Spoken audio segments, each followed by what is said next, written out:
I'm here in Paris, where there's a growing sense of insecurity within the French Jewish community. On the 2nd of June, 3 young Jews wearing skullcaps were attacked near a Jewish school in Villeurbanne next to Lyon. After the Toulouse shootings earlier this year, this is yet another significant anti-Semitic assault. The current atmosphere in France is worrying, and the Jewish community raises against the increasing number of violent acts. There is a report from the SPCG. The SPCG is the Jewish Community Protection Service, who count the number of anti-Semitic acts during this day. And what we can see from the drama of Toulouse, they count 140 acts, which around 35% of all the anti-Semitic acts during the last year. And it's like if Mohamed Merah become a model. In France, a minority of young people seem to be indoctrinated to Jew and Israel hatred by fundamentalists. The Israel-Palestine conflict is often the reason brought up by the aggressors to justify their acts. If some say education plays a big part in the current anti-Semitic atmosphere, the solution is yet to be found by the state. It is necessary to say once again that France is not an anti-Semitic country. There is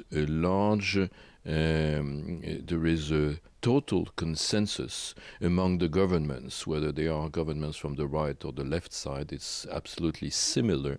There is a total consensus to fight as much as possible against anti-Semitism. The problem is that it is very difficult to fight against this very special kind of anti-Semitism, and we still do not have the real answers.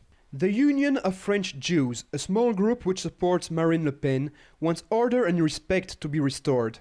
According to them, the whole French society is in danger, and not only Jews.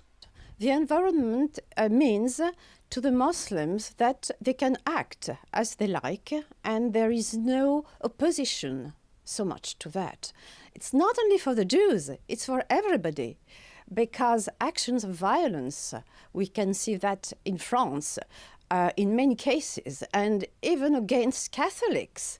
The Muslim community condemned the Villeurbanne attacks, but French Muslims seem to be trapped between fundamentalists and mistrust. This is another serious matter that needs to be worked on. There is some place where Jew and Muslim can live together and without big trouble, and I think it's not, we cannot put everybody in the same group. Like it's an act of like of a minority of the population. We cannot say it's all the Arab, all the Muslim. Interior Minister Manuel Valls, who pledged better security for the French Jewish community at a meeting with Jewish leaders on Tuesday, condemned the attack and described it as extremely serious. He also reminded his will to combat anti-Semitism by pointing out his determination to fight religious aggressions. Frédéric Darmuzet, JN1, Paris.